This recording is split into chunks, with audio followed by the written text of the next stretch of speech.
Circle mints 5 BDA USDC on Solana in 1 week. Circle minted 5 billion USDC on Solana over the past week, according to a Cointelegraph post published on August 26, 2026. New stablecoins supply of that size does not appear on its own. Issuers mint when authorized participants and trading desks deposit dollars and ask for tokens. So a mint of this scale reads as demand arriving on Solana rather than Circle pushing supply out.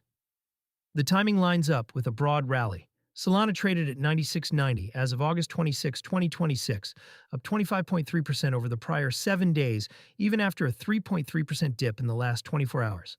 Bitcoin sat at 78,747 and Ether at 2,156 over the same window, and the Fear and Greed Index read 80 or extreme greed. Fresh dollar tokens tend to show up when traders want dry powder parked on-chain and ready to move. Mint volume is a proxy for settlement demand. USDC is a redeemable dollar claim. Circle creates tokens when someone deposits fiat and burns them on redemption, so the outstanding supply on any given chain is a rough proxy for how much settlement activity that chain is absorbing. 5 billion in a week concentrated on Solana points to that network doing heavy lifting for trading, market making, and payments right now. Solana's pitch has always been throughput and cost. Sub-cent fees and fast finality make it a natural home for high-frequency stablecoin movement, and the chain has become one of the primary venues for USDC alongside Ethereum. A mint of this size does not change the architecture, but it does deepen the pool of dollars available for anyone building on or spending from Solana. The card and spending angle for cryptocard users. Stablecoin liquidity is the plumbing that determines whether a swipe settles cleanly. Many stablecoin spending cards convert USDC or USDT to fiat at the point of sale, and several route that conversion across Solana because the fees are low enough to protect the cardholder's margin. Deeper USDC reserves on the chain mean tighter conversion spreads and less slippage on the swaps that happen behind each transaction. Solana native issuers stand to benefit most directly. Re.Pay ships a dedicated Solana card, and XPlay settles measured card spend through a Solana payment signer. Solflare and Cast also lean on Solana rails for spending. When the dollar float on their settlement chain grows, the cost of moving money from wallet to merchant gets marginally cheaper, and that difference compounds across thousands of transactions. The disclosed conversion rate is rarely the full cost.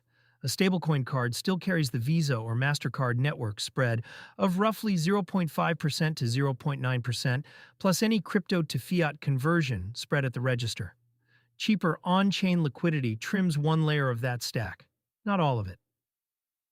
Readers weighing a Solana-based card should still check the effective rate rather than the headline number. Reading the signal without overreading it. A single week of minting is a snapshot, not a trend. Circle mints and burns constantly, and a large mint can be followed by a large burn if desks redeem after a trade unwinds.